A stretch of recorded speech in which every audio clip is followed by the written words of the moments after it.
is the 2017 Tesla Model S P100D, the range-topping supercar and hypercar slaying sedan that makes absolutely no noise. Now, word on the street is this thing's pretty fast, so let's test that out. It seems like every few months, Tesla comes out with a new Model S. So when you're watching this the first few days after it comes out, the P100D is the top of the line Model S, but I can't guarantee 4 days after that, there won't be a P120D. P stands for performance. That has a larger motor in the rear. 100 stands for the size of the battery, 100 kilowatt hours. And D stands for dual motor. There's one electric motor in the back and one in the rear. All electric. This is not a hybrid. It's not a series or parallel hybrid of any kind. There's no internal combustion engine. All electric Model S. The crazy part is, Tesla has solved my biggest problem with environmentally friendly cars, making them good looking and making them performance based. Before Tesla came around with the Model S, everything was ugly. It's like in order to make a statement that you're protecting and helping the environment, you had to drive a hideous car. And of course, 0 to 60 in 11 seconds, or if it even hit 60 miles an hour, was the norm for a hybrid or an all-electric vehicle. Same with very, very limited range. But Tesla has thrown away all of that. With 2017 comes new styling. They've gotten rid of the front grille that reminded me a bit of a penguin. Now, we don't need a front grille. There's no internal combustion engine in the front, so you don't need additional air cooling. They added that so it didn't look strange because there's no cars on the road before this, really, that didn't feature a grille. But now they've done away with it. It looks much better, and I'm sure they've worked on the coefficient of drag as well. New for 2017 is also updated headlights that look better. They've got 3 positions and can track your steering angle as well as your speed to project the headlights correctly on the road in order to illuminate what you need. Now let's talk about the speed aspect of green cars. Well, the Tesla Model S is the fastest accelerating vehicle to 60 miles an hour in the world, other than something like an Ariel Atom V8, but that doesn't have a roof and it definitely can't seat 5 people comfortably. It's not really a car, it's more of a track beast. But I digress.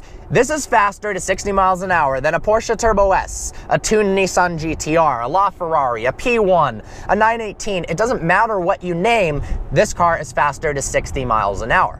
Now, after about 80 miles an hour, the Tesla Model S P100D does die down a bit. It still does a quarter mile in 10.5 seconds, which is, oh my gosh, $300,000 plus supercar levels of speed.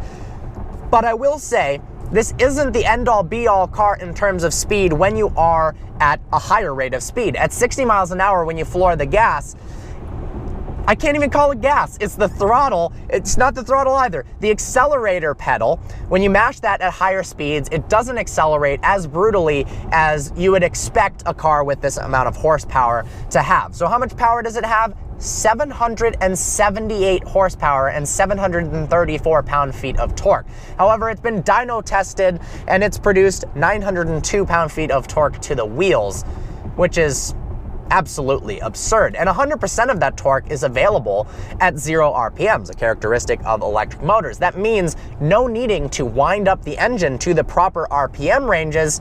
It's always ready to go. And for a while, you have to get used to that, because if you're cruising, I'm cruising at 40 miles an hour right now, and you stab the throttle and you're not expecting it, your head gets smashed back into the seat because it's not a linear progression of acceleration like you're used to as it's climbing the rev band. It's all at once, bam, straight to the neck. And if you're not preparing for it, it's a little bit scary. But when you are, man, does it accelerate well. Let's do a 0 to 60 run, shall we? Brake, mash the throttle. Whoa. Oh, wow. Whew. Even with all-wheel drive, a tiny bit of wheel spin, that is ridiculous. Now, the Model S is not just about speed, it's also about luxury and comfort. It's incredibly spacious in here. We don't have a crazy area down the center because there is no drive shaft and transmission. We've got extra room in the cabin because we don't have all the typical components in an internal combustion vehicle. We've just got the batteries lining the floorboard, which actually helps for lowering the center of gravity and allowing it to throw itself through turns with very little body roll. Whew.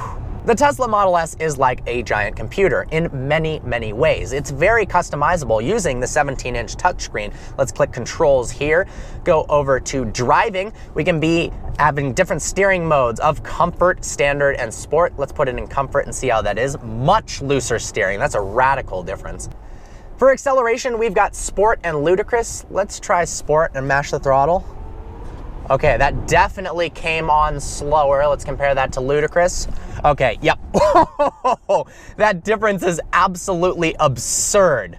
We've also got options for regenerative braking. That means when you let off the accelerator pedal, the vehicle slows itself down to recoup electricity and charge the battery. We're in standard mode now. If you turn it onto low, the vehicle doesn't slow down nearly as much, although it becomes, after a while, kind of a natural sensation where you don't have to use the brake nearly as much as you would when traffic comes and the cars slow down a little bit on the freeway. You just simply let off the throttle and the car decelerates.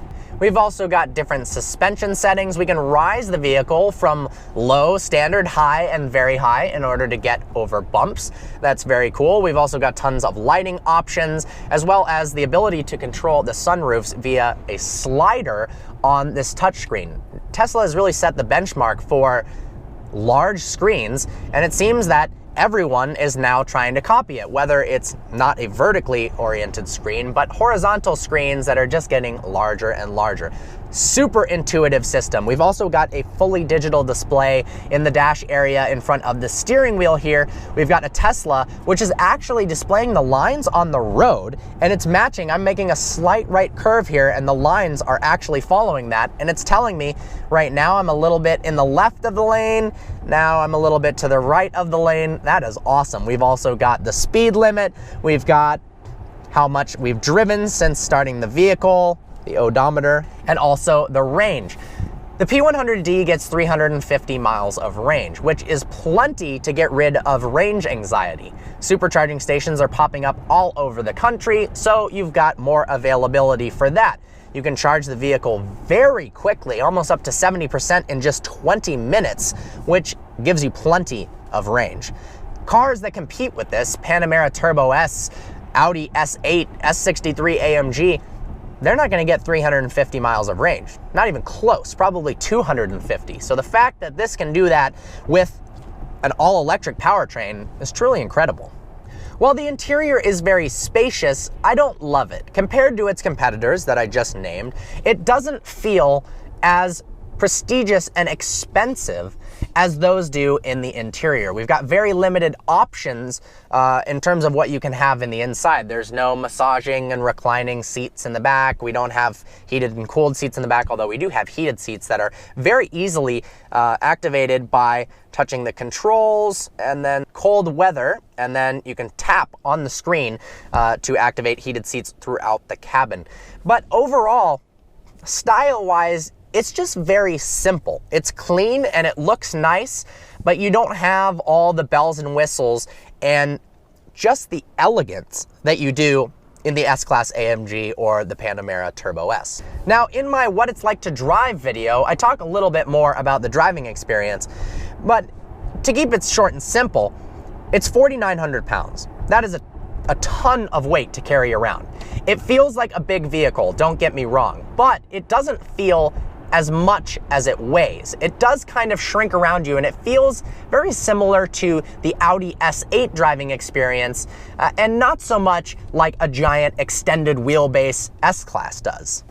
It's strange not feeling the vehicle shift gears. In upper-level luxury cars, the transmissions are so smooth that you don't typically feel it, but oftentimes the transmission has a little hiccup and you get a jerk. This is such a smooth driving experience, and it's a little bit disconcerting having a vehicle that does 0 to 60 in 2.28 seconds that basically makes no noise at all. When you accelerate, there's a little small whine to let you know that something's happening, but other than that, it's almost dead silent. All right, I've activated self-driving right now. Tesla is pioneering the way. They're pioneering in so many different ways, but they have the best fully autonomous vehicle technology. In fact, all new Teslas that you buy today have full capability of being able to drive themselves, and not just drive themselves between the lanes on a freeway. I mean seriously drive themselves from one destination to the other.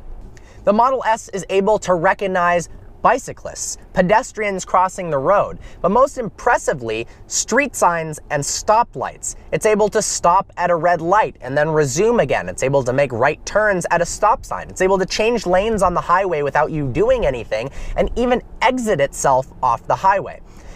The Tesla can and has driven itself all over town with no driver intervention whatsoever. The issue is, both people acting stupid and government regulations don't allow this to fully happen. So you've got the hardware, you just need a software over-the-air update, or potentially you bring your vehicle into this Tesla service center that enables all of these features to be possible. This does have the best lane keep assist and collision avoidance, I think, on the market, and can do so for a very long time. But what can be unleashed in this car is so incredible, it's almost a bit disappointing that the government can't wrap their heads around a fully autonomous vehicle. And I get that. There's a lot of liability. If the Tesla crashes itself, who's at fault?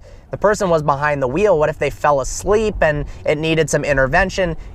Is it fully autonomous? They claim it is, but there's a fine line. And people have been really abusing the autonomy of cars and doing some dumb stuff like activating lane keep assist and then hopping in the back seat and playing a game of chess. Of course, there was the famous case where somebody tragically died in a Tesla while listening to Harry Potter. People need to learn that autopilot right now is not autopilot.